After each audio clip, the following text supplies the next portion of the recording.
Assalamualaikum warahmatullahi wabarakatuh. Di video kali ini saya akan melanjutkan materi untuk pembahasan mengenai tema 3 muatan IPS untuk kelas 6, yaitu mengenai perubahan kehidupan manusia, khususnya untuk perubahan sosial dan budaya setelah adanya listrik.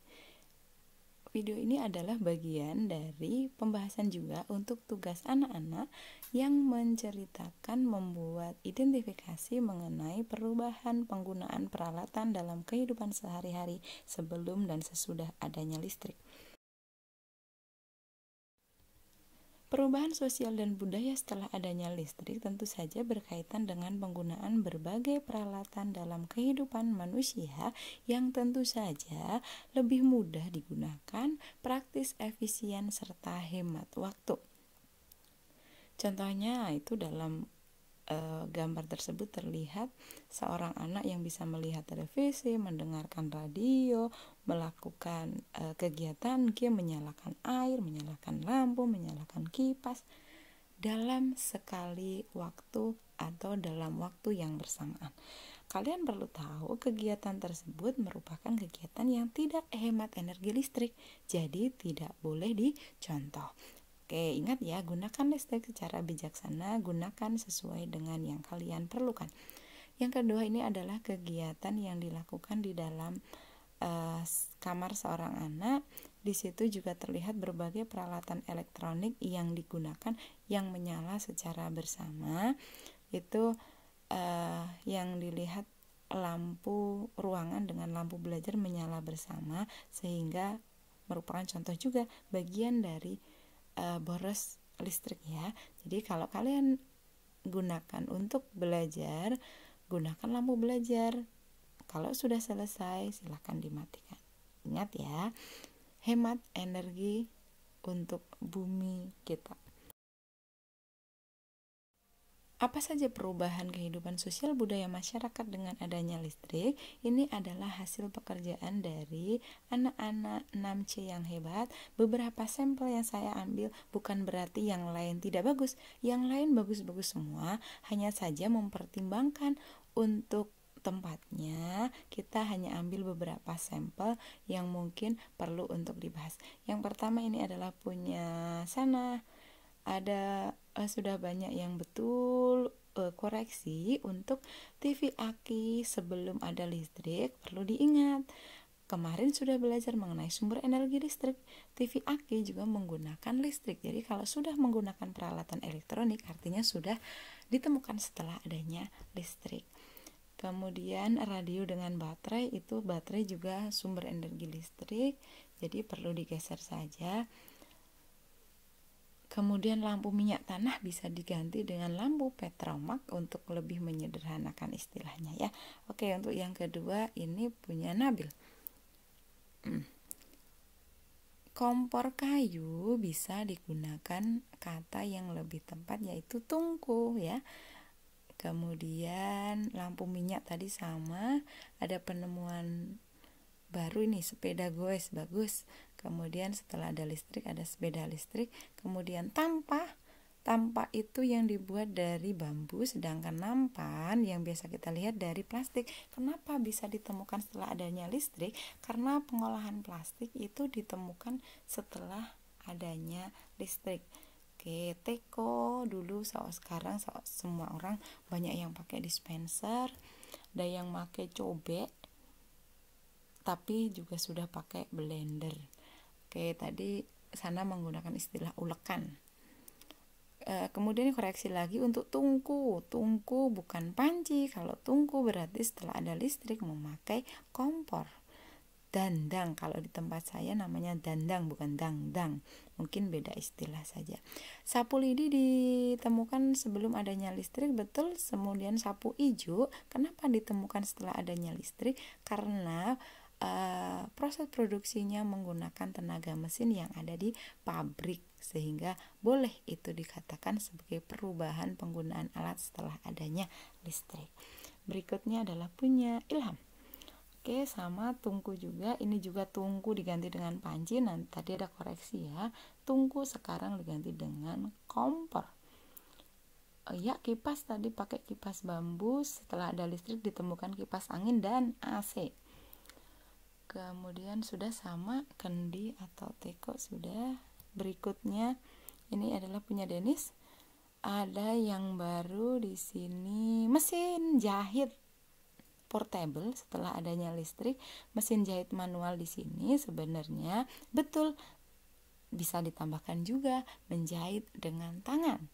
Ya, mesin jahit manual itu yang hanya digerakkan dengan kaki ya. Kalau mesin jahit portable sudah bisa terhubung dengan listrik. Dulu orang menyimpan air dalam tempayan, tapi sekarang setelah ada listrik, ada yang disimpan di dalam kulkas biar kondisinya dingin. Oke, bagus ini dari 4 anak ini bagus, yang lain juga bagus. Sudah saya lihat ada banyak kemiripannya juga karena peralatan yang kita gunakan juga sama. Oke. Perubahan kehidupan sosial dan budaya tadi yang kalian kerjakan bisa kita rangkum pada slide berikut, sebelum dan sesudah adanya listrik. Oke, jadi kalau kalian membandingkan sebelum dan sesudah, maka kolomnya harus sama. Contohnya ini, sebelum ada listrik orang pakai setrika arang, berarti setelah ada listrik pakai setrika listrik. Dulu pakai tungku, setelah ada listrik memakai kompor listrik dan kompor gas. Dulu pakai kipas bambu, sekarang pakai kipas angin dan AC. Dulu pakai lampu petromax, sekarang pakai lampu LED dan lampu pijar. Dulu menghaluskan bumbu menggunakan cobek, sekarang ada listrik menggunakan blender yang lebih praktis. Dulu orang menyuci menggunakan pinggelisan secara manual, sekarang sudah ada mesin cuci, tinggal dimasukin, ditinggal kemana-mana nyuci, bisa selesai dalam waktu yang singkat. Air disimpan dalam teko atau kendi orang zaman dulu. Setelah ada listrik menggunakan dispenser agar bisa tersedia dalam kondisi dingin, normal, atau panas. Nah ini ya, dulu orang menimba air menggunakan timba, menggunakan katrol. Sekarang sudah ada pompa air. Tolong jangan disebut merek ya, karena ada beberapa yang disebut mereknya. Nanti kita kena pajak. Sebelum ada listrik, orang berkomunikasi harus tatap muka. Atau kalau tidak tatap muka, biasanya menggunakan tanda-tanda dengan alat komunikasi tradisional seperti peluit atau kentongan. Namun setelah adanya listrik, mereka menggunakan telepon, HP, email, bahkan bisa tatap muka dalam jarak yang jauh menggunakan video call atau yang kita sering gunakan dalam PJJ, banyak yang menggunakan media Zoom. Kemudian dandang atau panci diganti dengan magicom. Sepeda goes sekarang ditemukan sepeda listrik. Menjahit dengan tangan atau mesin jahit manual tergantikan oleh mesin jahit yang portable atau terhubung dengan listrik. Oke, itu tadi perubahan penggunaan peralatan setelah adanya listrik. Apa manfaat listrik secara keseluruhan? Yang pertama, untuk penerangan. Yang kedua, sebagai sumber energi panas untuk menggerakkan dispenser, magicom, kemudian oven, kemudian setrika. Sumber energi gerak dan sumber energi cahaya yang lainnya. Kemudian untuk penggerak kendaraan, yaitu listrik yang terdapat pada kendaraan bermotor. Kemudian untuk kegiatan industri, karena alat-alat industri dioperasikan memanfaatkan tenaga listrik. Berikutnya, adanya listrik mendorong penemuan baru. Jadi, listrik mendorong penemuan misalnya pengering rambut atau hair dryer, kemudian penemuan komputer, penemuan printer, dan lain-lain. Terakhir, sebagai sarana hiburan.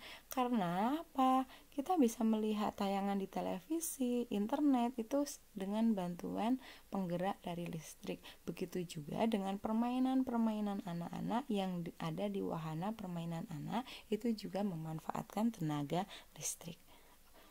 Listrik banyak sekali manfaat dalam kehidupan kita. Untuk itu, perlu untuk penghematan. Kenapa? Listrik yang sekarang kita gunakan di rumah-rumah itu bersumber dari PLTA. Sedangkan PLTA itu digerakkan turbinnya oleh BBM. Sehingga kita perlu menghemat karena BBM itu jumlahnya terbatas. Untuk itu nanti selain kita perlu untuk menghemat, maka perlu juga untuk mencari energi alternatif yang lain. Listrik dimanfaatkan sebagai penggerak kendaraan bermotor, nanti ada motor listrik juga, itu sebagai terobosan juga untuk menggantikan BBM dengan energi hijau, artinya energi yang tidak menghasilkan polutan CO2 sehingga ramah lingkungan. Jadi mulai sekarang mari kita hemat listrik, menggunakan listrik secara bijaksana. Lalu siapa tokoh yang berperan dalam penemuan-penemuan yang mengubah kehidupan kita? Yang pertama adalah Michael Faraday. Beliaulah yang menemukan arus listrik yang berasal dari medan magnet dan medan listrik yang bekerja terus-menerus. Kemudian yang kedua adalah Thomas Alva Edison yang menemukan lampu pijar. Kalian perlu tahu dan kalian perlu contoh dari Thomas Alva Edison. Beliau tidak mengenyam pendidikan secara tuntas, hanya belajar dalam waktu 3 bulan, namun beliau rajin membaca. Jadi kemampuan literasi membaca beliau sangat tinggi. Untuk itu kalian bisa contoh dengan membaca berbagai sumber belajar, kalian bisa berhasil seperti Thomas Alva Edison. Beliau suka membaca dan melakukan berbagai percobaan, akhirnya ditemukannya lampu pijar. Ditemukannya lampu pijar tersebut membawa perubahan bagi kehidupan kita. Kita akan lihat perubahan sebelum dan sesudah ditemukannya lampu pijar. Sebelumnya kita hanya mengandalkan cahaya matahari sebagai sumber cahaya, namun sekarang sudah bisa memanfaatkan lampu pijar, bahkan sekarang sudah ditemukan lampu LED yang hemat energi. Dulu orang belajar hanya siang hari karena kalau malam sudah gelap, namun sekarang kita bisa belajar dengan lampu belajar dengan penerangan yang cukup, bisa diatur di waktu malam hari, bahkan dini hari pun kalian bisa belajar. Kalaupun dulu harus belajar di malam hari atau mengaji di malam hari, hanya mengandalkan penerangan dari cahaya bulan, sehingga ketika fase bulan baru atau bulan mati, kegiatan tersebut tidak bisa dilakukan karena tidak ada penerangan. Sebelum ditemukannya lampu pijar, jam kerja hanya terbatas di siang hari. Namun sekarang bisa kalian lihat ada banyak toko yang buka 24 jam melayani kebutuhan masyarakat. Tadi pembahasan mengenai perubahan kehidupan sosial budaya, penggunaan peralatan listrik, serta dampak dari penggunaan lampu pijar yang ditemukan oleh Thomas Alva Edison. Semoga mudah dipahami dan bermanfaat. Terima kasih, sampai jumpa.